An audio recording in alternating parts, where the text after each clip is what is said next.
Boa tarde, meus alunos. Sejam muito bem-vindos novamente.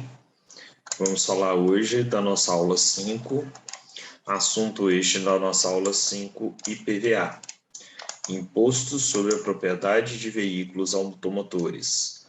O nosso segundo imposto estadual a ser estudado. Na aula passada estudamos o ITCD, o ITCMD, e hoje estudaremos o IPVA.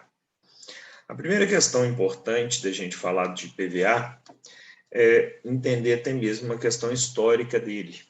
Muitas vezes as pessoas nos indagam e perguntam para a gente, ou as pessoas mais maduras, vamos assim dizer, têm um sentimento e uma colocação de falar que sempre ficam revoltadas com aquela situação ali existente de pagar IPVA e ter a estrada totalmente esburacada.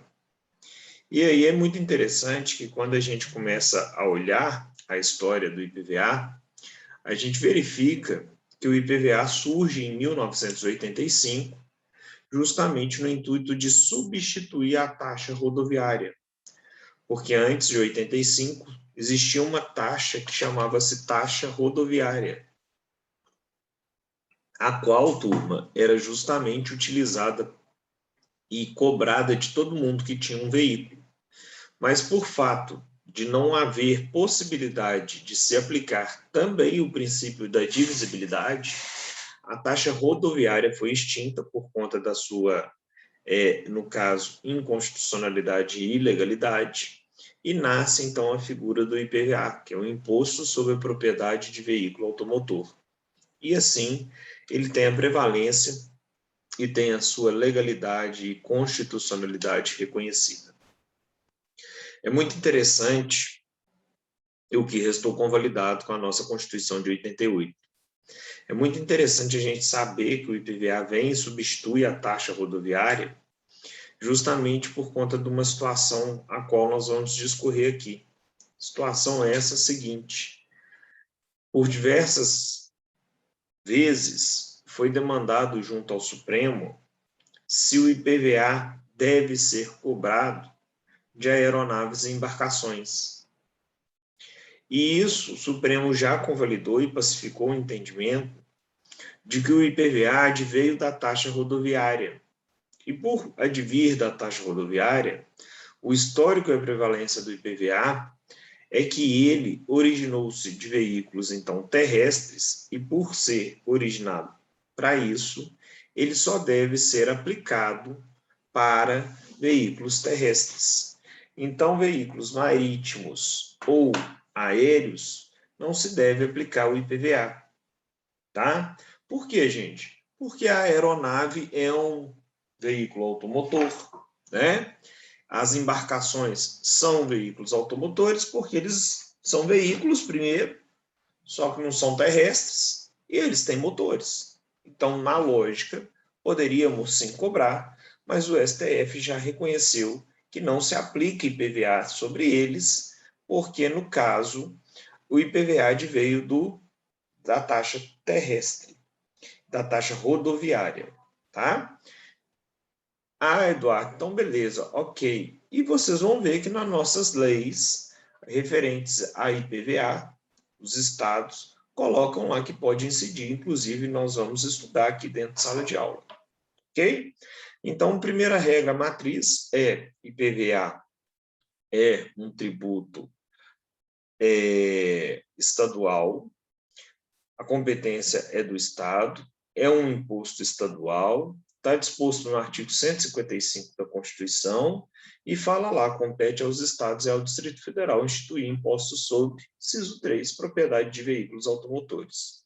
Então, a regra matriz é justamente que é imposto sobre veículos automotores, tá?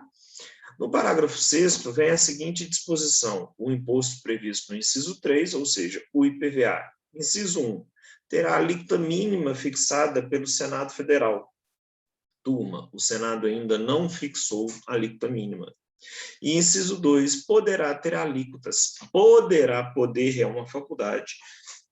Poderá ter alíquotas diferenciadas em função do tipo e utilização, ou seja, o princípio da seletividade. Eu tenho um veículo de passeio, a alíquota é X. Eu tenho um veículo de transporte público, a alíquota é Y. E assim sucessivamente. E a gente vê que isso acontece. Tá? O veículo de passeio no estado de Minas paga 4%. O veículo de locação no estado de Minas paga 1%.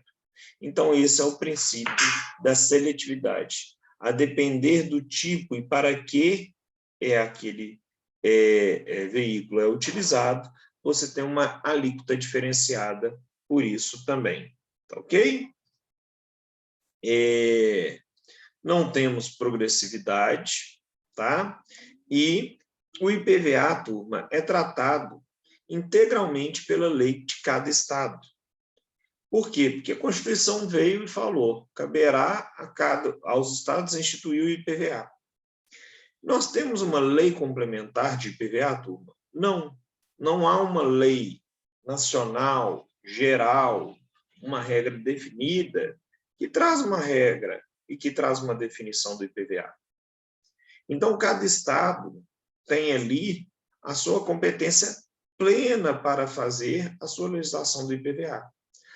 Professor, por isso que lá no Espírito Santo o IPVA é 2%, em Minas é 4%. Por isso que em Goiás o veículo 0 km tem isenção, com um ano de uso é mais caro e depois é mais caro ainda? Sim. Isso está onde? Isso está na lei de cada estado. E por que cada estado faz essa lei e é uma briga ferrenha entre estados? Artigo 24 da Constituição fala lá. Compete à União, Estados e Distrito Federal legislar concorrentemente sobre, inciso 1, direito tributário. Aí lá embaixo, no parágrafo 3º, vem está disposto o seguinte: inexistindo lei federal sobre normas gerais, os estados exercerão a competência legislativa plena para atender às suas peculiaridades. Marque, competência legislativa plena. O que é isso, gente? Competência legislativa plena, tá? É justamente uma competência para legislar sobre o seu IPVA em cada estado. Então, por isso, turma, que cada estado legisla da forma como bem lhe convém a respeito do IPVA. Então, turma, para a gente entender o IPVA parece ser muito simples e muito tranquilo, mas quando a gente começa a estudar a essência do IPVA, entender justamente ele, a gente acha que é uma questão fácil, porque ele só tem essa regra constitucional, que a gente acabou de falar delas. Ele é um imposto de lançamento por ofício. Por quê? Porque o fisco calcula e manda para a gente pagar. Então, o cálculo todo do lançamento desse imposto é feito pelo próprio fisco, tá? E as disposições constitucionais são somente essas. Só que, com isso, dá para fazer muita questão de prova. Princípio de seletividade, a gente falou aqui dessa questão acerca aí justamente da competência plena. Teve uma questão que muita gente errou na OAB, porque falava justamente assim: o Estado Fluminense, na sua Constituição, colocou X. Aí o pessoal ficava assim: poxa, eu não sei nem que Minas tinha Constituição própria, quem dirá Rio de Janeiro? Aí o povo já começa a xingar o professor, né? Meu professor é muito ruim, ele não me ensinou. Não, gente. Todo estado tem a sua Constituição própria, tá? A gente tem que ler a Constituição do Estado? O certo seria sim. Mas e se você não leu e vai fazer uma prova? Você tem que, pelo menos, lembrar que a Constituição do Estado não pode ir contrariamente à Constituição Federal. E aí, na prova, as opções falavam o mesmo sentido da Constituição Federal, a Constituição Fluminense falava a mesma coisa. Só que muita gente marcou que a opção errada era essa Constituição Fluminense, porque nunca tinha ouvido falar em Constituição Fluminense, ou seja, Constituição do Rio de Janeiro. Só que A mesma resposta da Constituição Fluminense era da Constituição da República. Então, uma estava igual à outra. Então, não há que se falar que estava errado, mesmo se você não soubesse o que era a regra ali daquela Constituição. E aí, simplesmente, você tinha uma outra opção lá que falava que o Estado fluminense poderia, sim, fazer a legislação, porque ele tinha uma competência plena. Isso está no artigo 24 da Constituição, parágrafo 3º, que a gente leu. Então, também ele poderia fazer isso, e a outra opção que estava errada. Então, eu peço a vocês que tenham muito atenção, porque apesar de parecer que o IPVA é uma matéria simples, ele tem um tanto de pegadinha, tá? E é importante a gente observar isso. Eu trago aqui no material para nós, e vamos estudar isso, porque essas regras gerais, elas são aplicáveis para todo mundo, a Lei 14.937, que é justamente a legislação do IPVA. Então, nós já falamos aqui questões básicas, que o IPVA é competência estadual, um imposto por lançamento de ofício, tá? As regras do IPVA não foram tratadas pelo nosso Código Tributário Nacional. A Constituição de 88 recepciona a legislação dos estados, com base no artigo 24, parágrafo 3º. O fato gerador do IPVA é ser proprietário do veículo, ou seja, imposto sobre a propriedade de veículo automotor é quem é dono do veículo, tá? Eu aluguei um veículo, eu pago IPVA? Não. Quem paga IPVA é a dona do veículo, que é a locadora. Mas no preço de locação está embutido. Tudo bem, mas quem é obrigado a pagar IPVA e contribuinte é o dono, ok? Então, o contribuinte sempre é o proprietário do veículo. Com base no recurso extraordinário número 134.509, dígito 8, de 2002, a aeronave e embarcação não tem que pagar IPVA, tá? E algumas questões interessantes. O fato gerador do IPVA sempre será na data da aquisição do veículo, se ele for 0 quilômetro ou importado, tá? Ou então, no dia 1º de janeiro, nas demais hipóteses, que vai ser quando o veículo é usado. A base de cálculo do IPVA sempre será o valor daquele veículo no mercado. Eles usam, geralmente, a tabela FIPE. Então, é um percentual sobre o valor do veículo. Em Minas Gerais, o veículo normal nosso de passeio, a base de cálculo é 4% sobre o valor da tabela. Então, 4% da tabela FIPE. E as alíquotas variam de estado a estado, né? E elas têm aí, vamos falar em Minas Gerais, a alíquota nossa varia de 1% a 4% também, tá?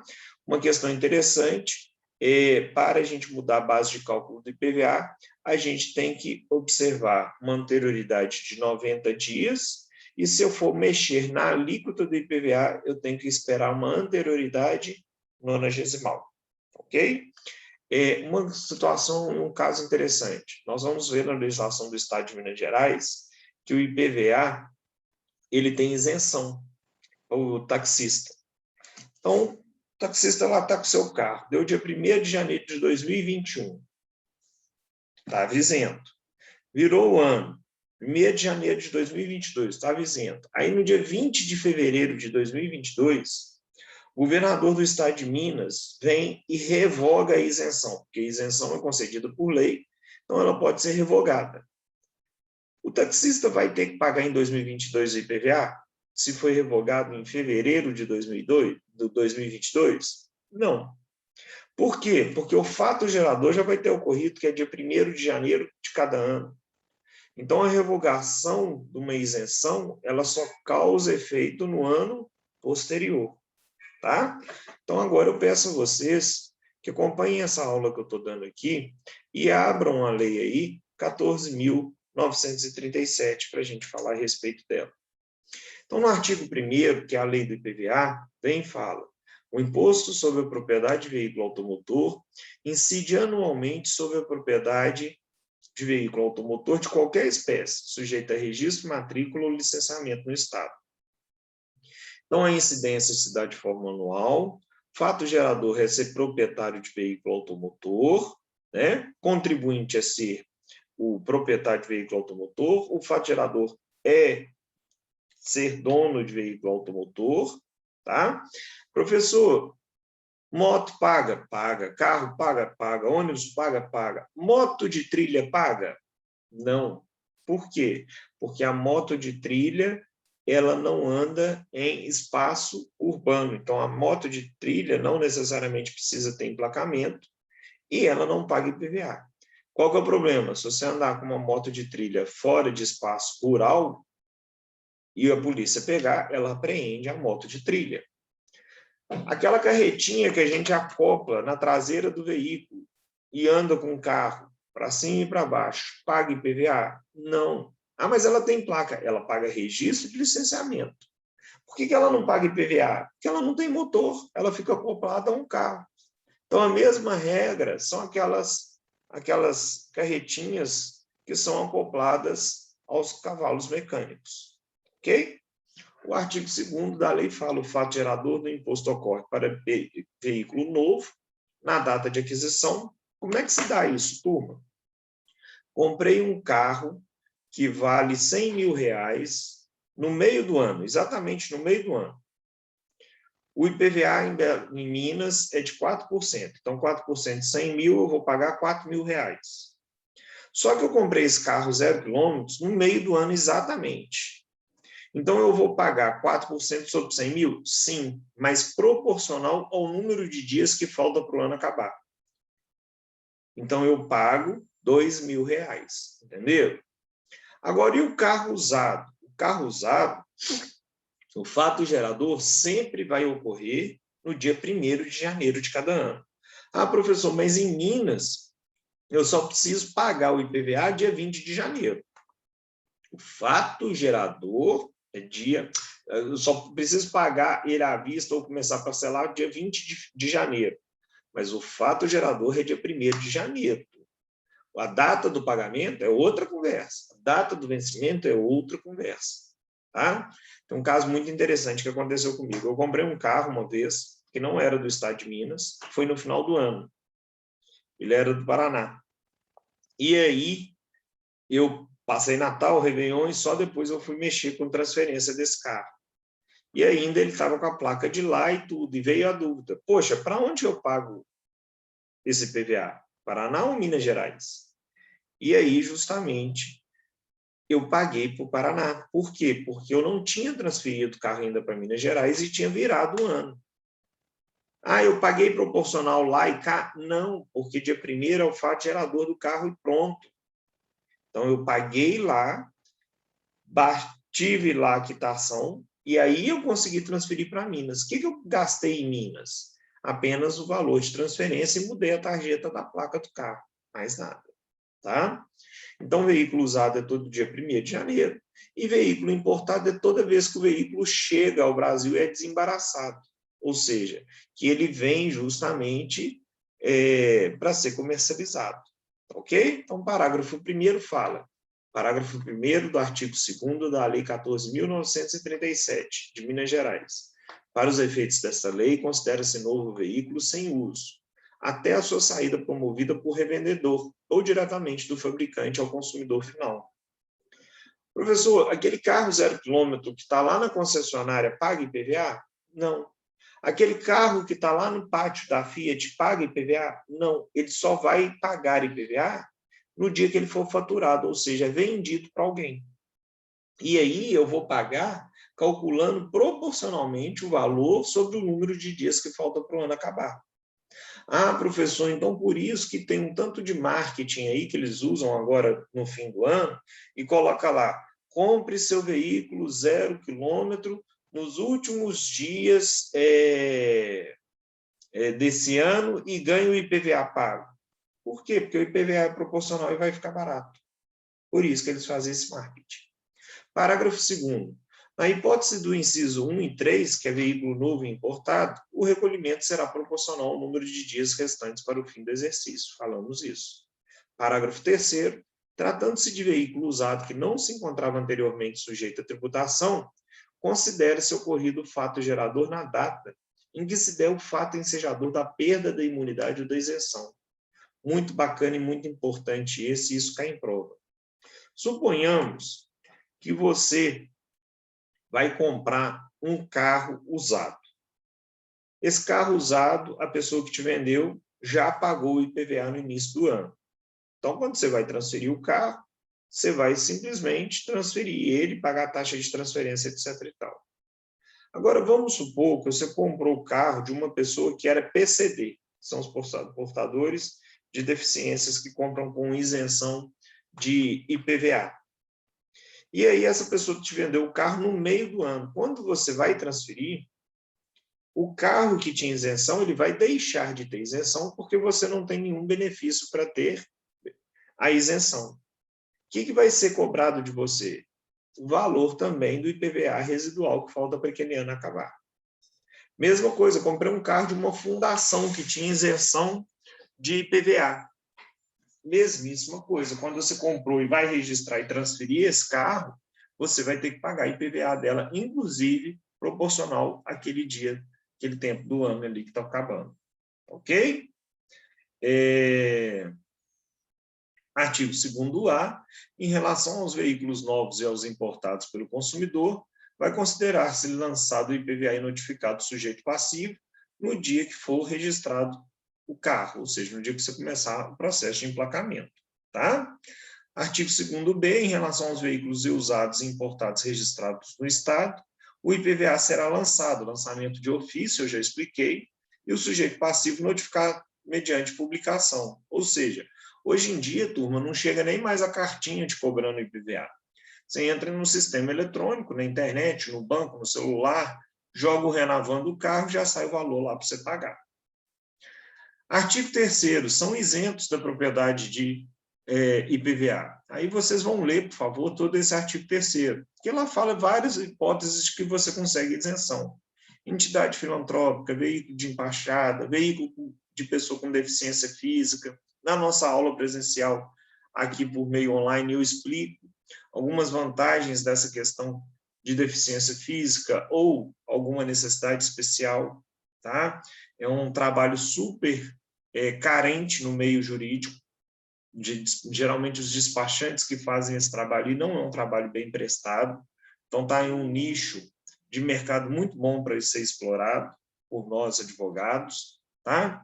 Veículo de turista estrangeiro, motorista profissional autônomo, que é o táxi, veículo rodoviário. Professor, eu tenho Uber, eu tenho isenção porque o táxi tem? Não. A legislação ela tem que ser interpretada de forma restritiva e literal. É táxi. Ah, mas eu faço Uber. Uber não é táxi. Tá? Veículo de valor histórico. Outra questão interessante, veículo roubado, furtado ou extorquido. Ou veículo com perda total. O que é isso? Você, uma vez que o carro está roubado ou com perda total, você fica isento de pagar o IPVA. Ah, professor, mas olha, eu paguei IPVA dia 1º de janeiro de 2021 e me roubaram o carro agora. E vamos supor que eu não ache mais o carro. Você vai pedir o estorno do IPVA proporcional sobre os dias que faltam para acabar o ano. Ah, professor, sofri um acidente, graças a Deus não aconteceu nada, mas deu perda total. Você tem direito a pedir a restituição do IPVA do número de dias restantes que faltam para o ano acabar. Por quê? Porque o carro não está mais. Veículo adquirido em leilão, veículo que esteja cedido em comodato à administração pública, proprietários de utilização cadastrados como mercadoria em atividade comercial, embarcação, aeronave, locomotiva, isso tudo traz a isenção aí. Então, nós temos aí todas essas hipóteses, né? E, importante, toda vez que você tiver um veículo roubado, sinistrado, etc., você tem que informar, porque você vai ficar desobrigado de eventuais multas e infrações cometidas por ele também. Ok? Outra questão muito interessante do IPVA que na vida prática a gente não faz. Gente, casa de ferreiro, espeto de pau, né? Vender o veículo, faz a comunicação de venda, pelo amor de Deus, ao órgão oficial, no caso do Detran. Por que disso? Não preocupa com essa questão tributária, não. O problema todo é muito mais criminal. Ah, vendi o carro, não peguei ou não comuniquei, não peguei o recibo de comunicação de venda ou não comuniquei para o Detran. Aí Deus me livre e guarde, quem comprou o carro, está andando com um carro na via à noite, um indigente pula na frente do carro, o cara atropela o cara, né? Desculpa, e foge. Foge porque ele estava num lugar muito ermo, perto de uma comunidade, ele ficou com medo, ou então ele estava doido, qualquer hipótese. E a única coisa que as câmeras vão pegar é o quê? A placa do veículo. Quem estava dirigindo não pegou. A polícia vai bater na casa de quem, gente? Sua. E se você não pegou recibo de comprovação? E se você não comunicou o órgão oficial que você vendeu o carro? Até você explicar que focinho de porco não é tomada, você vai ter muito problema, muito trabalho e gastar muito dinheiro. Então, pelo amor de Deus, toda vez que vocês venderem algum carro, pega esse recibo de venda e protocoliza isso no Detran, por favor, tenham cuidado. A questão tributária é o menor dos problemas aqui. O penal é muito pior, tá ok? Aqui nós temos os parágrafos, peço para vocês lerem, qualquer dúvida tragam para mim na aula. O contribuinte, artigo 4º, é o proprietário, já falamos disso, né? E respondem solidariamente pelo IPVA. O devedor fiduciante, ou seja, a empresa que financia, quem é o arrendatário, quem compra, quem vende não comunica ao órgão, ou a seguradora ou instituição financeira que deixa de prestar informações. Então, é isso que eu acabei de explicar agora há pouco. Artigo 6º, o adquirente do veículo responde solidariamente com o proprietário pelos acréscimos legais, multas, etc. Tá? Não se aplica a questão do veículo adquirido em leilão. Isso é muito interessante. Comprei um carro, esse carro está cheio de multa, se eu comprei, eu vou ser responsável por pagar estas multas. Tá? Próprio terreno, né? Transfere-se todas as obrigações para o novo adquirente também. Então, muito cuidado com isso. E veículo adquirido em leilão não tem essa obrigação, mas cuidado. Existem leilões e leilões. Eu tenho leilão da BH Trans, eu tenho leilão do Detran, eu tenho leilão da Justiça do Trabalho, eu tenho leilão da Justiça Comum. E cada leilão vai trabalhar de uma forma este veículo quando ele é vendido. Porque eu não sei se ele está sendo leiloado por conta de multa, se ele está sendo leiloado por conta de financiamento em atraso, o que é. Então, às vezes, a depender do leilão, não cobre essas questões. Então, os aventureiros aí que gostam de trabalhar na esfera do leilão, tomem muito cuidado. E se fosse aventurar nisso algum dia, faça com alguém que já tem hábito em trabalhar com isso. Tá? Base de cálculo do IPVA sempre vai ser o valor venal, ou seja, o valor de mercado. Né? Então, se for veículo novo, o valor da nota fiscal ali, que está constando ali justamente no valor da nota fiscal, considerando o resto dos dias. Se for veículo usado, vai ser a tabela aí também, ok? Leiam tudo e qualquer dúvida me pergunte.